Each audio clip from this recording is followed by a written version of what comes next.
Bilo nam je izuzetno važno u okvirima ovoga projekta otvoriti vrata prema javnom sektoru i prema državnim tvrtkama i prema malim i srednjim tvrtkama sa kojima nismo do sada surađivali.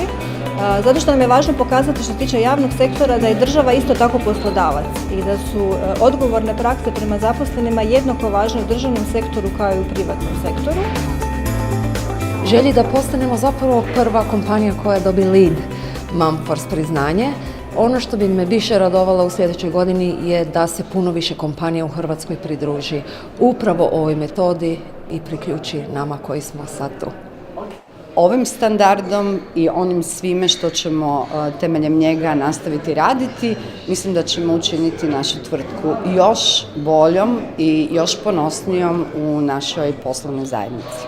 Vrlo smo ponosni što smo dio Mumford tima i to nam jako znači zato jer smo osvijestili neke stvari koje smo i prije radili u smislu razvoja zaposlenika.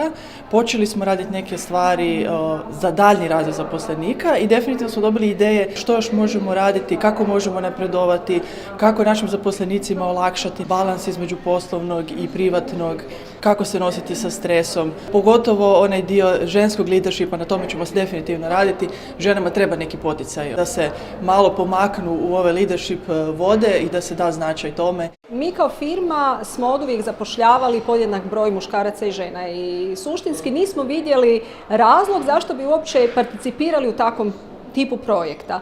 Zato sam imala nekoliko sastanaka sa kolegicom Kobas Dešković koja nas inspirirala da sebe pogledamo iznutra i zaista procijenimo do koje mjere su naše prakse takve da podržavaju stvarnu ravnopravnost žena i muškaraca. Puno smo doznali o samima sebi, puno smo radili na implementaciji internih projekata koji su nas doveli do toga da danas imamo puni Mumford certifikat, ali isto tako i Detford certifikat.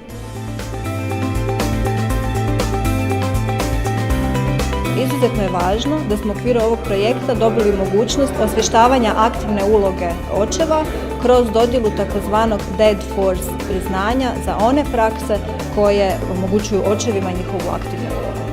Pokazuju brojke da tamo gdje su timovi rodno ravnopravni, gdje ima jednaki broj muškaraca i žena, da su to timovi koji su uspješni, da su te firme profitabilnije.